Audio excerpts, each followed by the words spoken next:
Assalamualaikum warahmatullahi wabarakatuh. Di sini saya akan menjelaskan materi tentang maqasid syariah.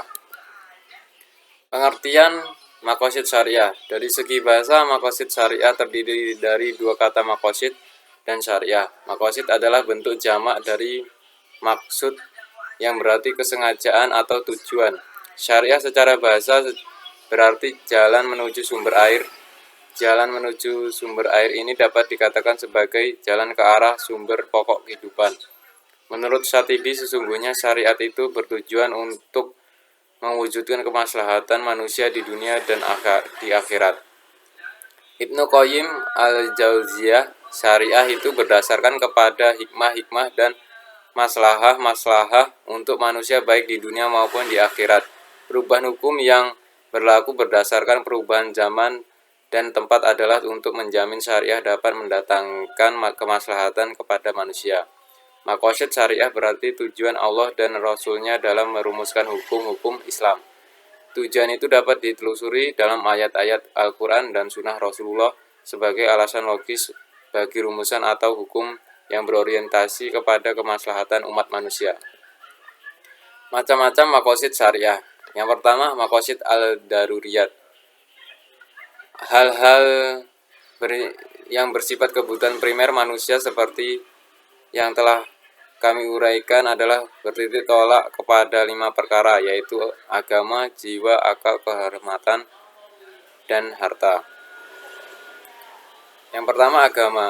Islam menjaga hak dan kebebasan yang pertama adalah kebebasan berkeyakinan dan beribadah. Yang kedua, memelihara jiwa. Islam melarang pembunuhan dan pelaku pembunuhan diancam dengan hukuman qisas atau pembalasan yang seimbang, diat atau denda, dan kafarat atau tebusan. Yang ketiga, memelihara akal. Manusia adalah makhluk yang paling sempurna di antara seluruh makhluk ciptaan Allah yang lainnya. Allah telah menciptakan manusia dengan sebaik-baik bentuk dan melengkapi bentuk itu dengan akal. Yang keempat, memelihara keturunan. Untuk memelihara keturunan, Islam telah mengatur pernikahan dan pengharaman zina. Yang kelima, memelihara harta. Meskipun pada hakikatnya semua harta benda itu kepunyaan Allah, namun Islam juga mengakui hak pribadi seseorang.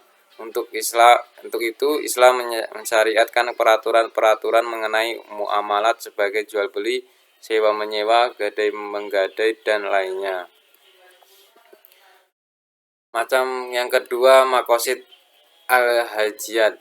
Hal-hal yang bersifat kebutuhan sekunder bagi manusia bertitik tolak kepada sesuatu yang dapat menghilangkan kesempitan manusia, meringankan beban yang menyulitkan mereka, dan memudahkan jalan-jalan muamalah dan mubadalah atau tukar-menukar bagi mereka. Islam telah benar-benar mensyariatkan sejumlah hukum dalam berbagai ibadah, muamalah, dan ukubah atau pidana, yang dengan itu dimaksudkan menghilangkan kesempitan dan meringankan beban manusia. Dalam lapangan ibadah, Islam mensyariatkan beberapa hukum rukhsah atau keringanan kelapangan untuk meringankan beban mukallaf apabila ada kesulitan dalam melaksanakan hukum azimah atau kewajiban.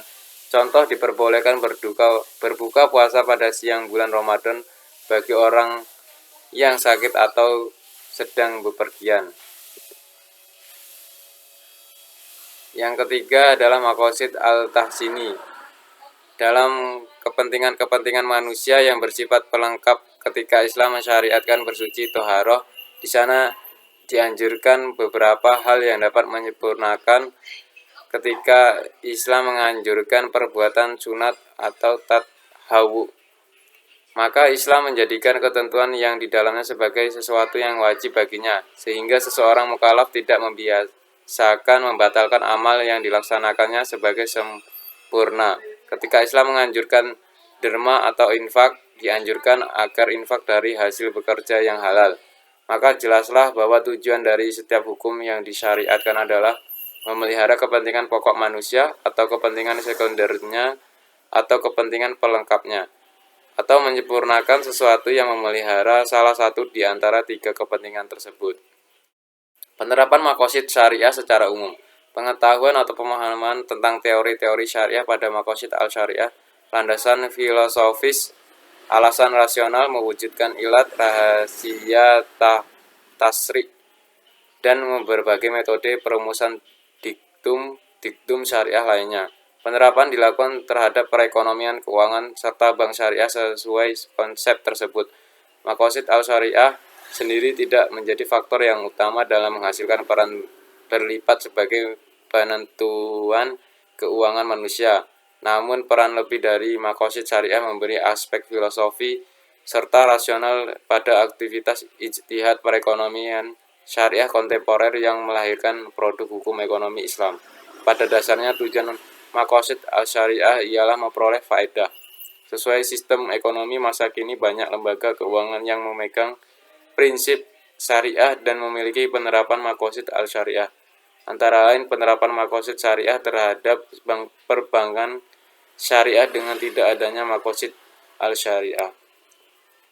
Sekian presentasi dari saya. Wassalamualaikum warahmatullahi wabarakatuh.